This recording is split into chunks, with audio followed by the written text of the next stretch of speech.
I think the one thing that we have in control more than anything is our attitude, right?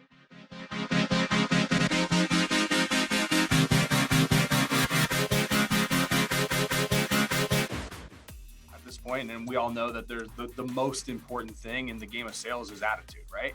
Yep. You show up with a bad attitude, the one thing that's in your control, the people on the other end of the phone or the people you're meeting in person, they feel it, they sense it, right? And I don't know about you guys, but I can't stand hanging around people with bad attitudes that are negative. Like it wears on me. I don't want anything to do with them, right? And so when you talk about just writing down a few things that you're grateful for on an everyday basis, right? It's already framing your mind, like you were saying, and training your mind to be looking at the things that you're positive about, that you should have a good attitude about, right? I mean, listen, we all got crap going, right? Oh, Dan, here's another $100,000 to the IRS. Crap, I could dwell on that all day long, have a crap attitude, but it's not going to get me anywhere. I owe the money, I got to pay it, and that's that, right? I could dwell on that, or I could dwell on a million things that went wrong, you know? And I think for some of us, we've been raised in households where, you know, no one's ever talked about being grateful for anything. Even if you live in the worst situation in the worst part of the world, right? There's still things to be grateful for, your health or your family or what have you, right? And this is the type of people, and these are the types of things that if you can start training your brain, like Simon's talking about, on a daily basis to be looking at these things, right? It puts your day and gets you set off on the right foot. You guys have all had those days where you get set off first thing in the morning. And it's like the domino effect. Your entire day, you're like on a warpath of just like destroying everything. Or maybe this is just me, but I know I do sometimes. Like, so what a great way to start your day, you know, focusing on the things that are going to move you at least just one step ahead today, the thing that's in your control. I got today in my control. Tomorrow's gone. Maybe I screwed yesterday up, but today I can control this. Let's bang these strings out. Hey, let's get my mind in the right spot so I can get my grind right. So I'm gonna get my attitude in check, make sure I'm thankful for the things that I do have going for me, right? And then move upon our day, right? So it's like so much, and so many people in this group will tell you guys, like, making money, right? And being a successful entrepreneur it's 99% up here, right? Because the bottom line is pretty much in every one of these things that we do. I don't care if you're doing lead gen, I don't care if you're selling on Amazon, I don't care what you're doing, car dealership. Like, at the end of the day, most times you surpass the doing it yourself and you end up hiring someone at a lower wage to do it for you, right? Whether that's outsourcing or that's through employees, right? So none of what we do is so difficult that we don't have the ability to go hire someone else to do it for us, right?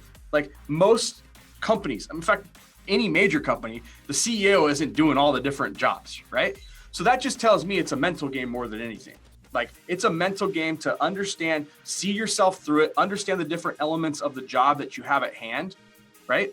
And keep yourself thinking at a high enough level, right? Because at a certain point, you're gonna start turning over tasks to other people, right? And if these other grunt workers, and this is kind of like when I had this like epiphany, when I trained this gal that was from Hong Kong, and she was an exchange student. English was her second language. And she basically built my entire lead gen business for me, because I made the same videos I train you guys with and trained her up. And I'm like, well, heck, if this person that knows nothing about this stuff can go and execute this stuff, then this is just a math and a mental game. That's all it is. So I got to stay focused on my goals daily. I got to stay focused on moving this business forward daily.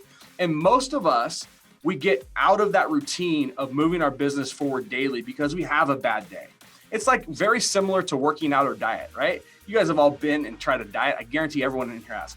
You're going strong for a week, you cheat on a meal, you have like that pizza, and then you're like, oh, I'm screwed. So screw it. Tomorrow I'm doing hot wings. And the next day, and then it's like it's the same thing, right? You fell off pace. And so the difference, I feel like, with something like this that you guys can get access to is, you know, one day doesn't matter, right? 2 days doesn't matter. It's the daily you self-checking, self-diagnosing. My brother Mike, you know, he manages 100+ salespeople. And one of his favorite routines to do with people that are like, I'm burned out, or man, I could never get to that many salons, or whatever, is he's like, dude, just write down what you did today. That's all I want to see you do. Just tell me what you did today.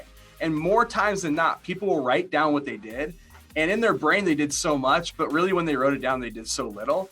And it's evident really, really easily to them to go, well, this is why you're not successful. Every day you're showing up and you're doing 1/10 of the work that you could be doing. No wonder your numbers aren't hitting. No wonder your business isn't growing. No wonder you're not at the place you want to be.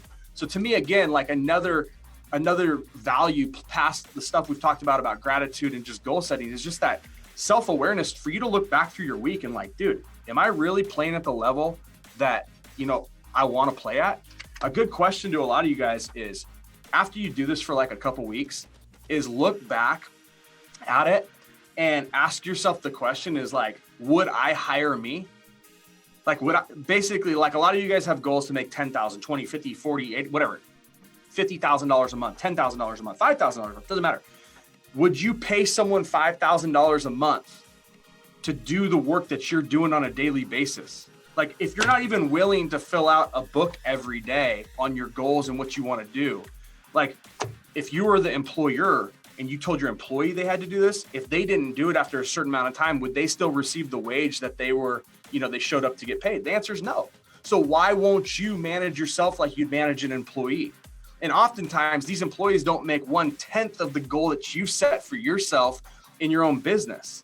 So it's like, you won't even do some of the things that you'd make an employee do to be and set themselves up for success. So start walking a mile in the shoes of what you expect on someone else if you were to hire them, and start expecting it for yourself. And that's going to take some internal desire. That's going to take some internal motivation, and that's going to take some I guess what's the right word? Oh man, I was trying to blank for a word. Anyway, bottom line, guys, discipline, internal discipline.